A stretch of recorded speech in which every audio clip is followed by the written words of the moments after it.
یکم از خودتون بفرمایید.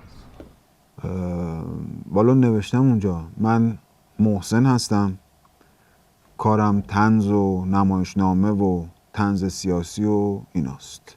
البته تو این کیفرخواست نوشتن تشویش اذهان عمومی، توهین به مقام عظما و مقامات سپاه و آخوندا و همدستی با استکبار، همچین چیزایی. موقع دستگیری هم مشغول ضبط طنز مجلس شعر مقام عظما بودم.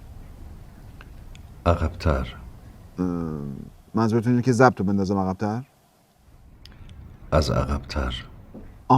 از عقب‌تر بگم. والا یه خورده عقب‌تر ما طنز محمد جواد ظریف تو مونیخ کار کردیم، خیلی هم گرفت تو اینستا، اصلا خیلی استقبال شد، ترکوند، اولدان اجازه بدین. خیلی اسکله، طنز خورش خوبه، بد نیست. عقب‌ترش که دیگه رو طنز مناظره شیخ حسن روحانی کار میکردیم با وعده‌های خالی بندی و دوغکی و این حرف.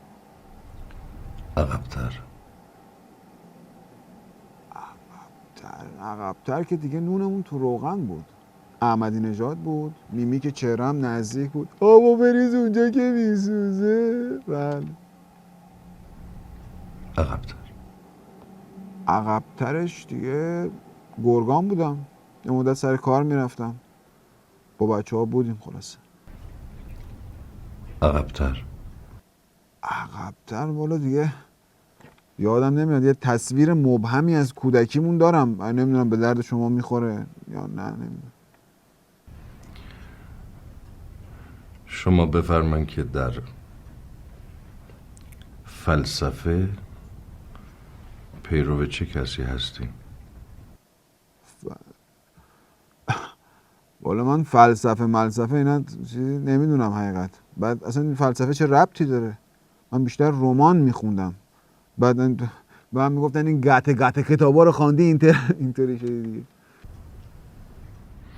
شما بفرمایید که در فلسفه پیرو چه کسی هستی؟ اگه منتظری بگم که فلسفه امام و دیگه چه میدونم صحیفه نور و این مزخرفات، نه داداش، داری کامل اشتب میزنی.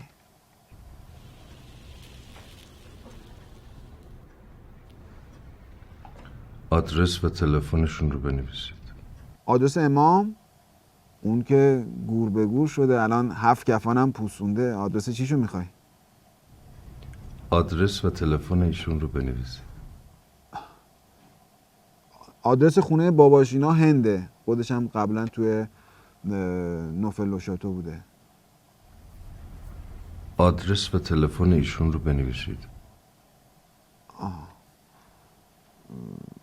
من آدرسشون اینجا بنویسم. بهش زهرا، مرقد امام، شمارش هست 36 20 پس و پیش.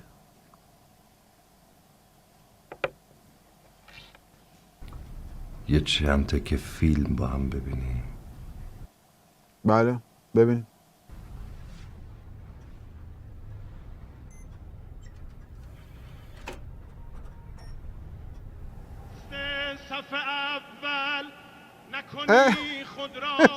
این فیلم های ماست که این میثم مطیعی بود، میگفت صف اول که نشست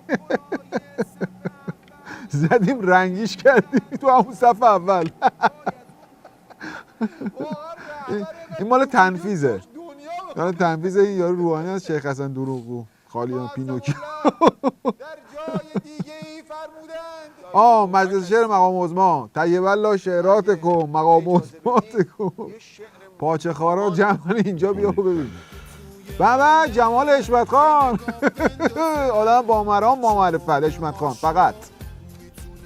در تمام این فیلم ها تصویر شما هست و این فیلم ها به طور وسیع در فضای مجازی پخش شده و جاهای دیگه.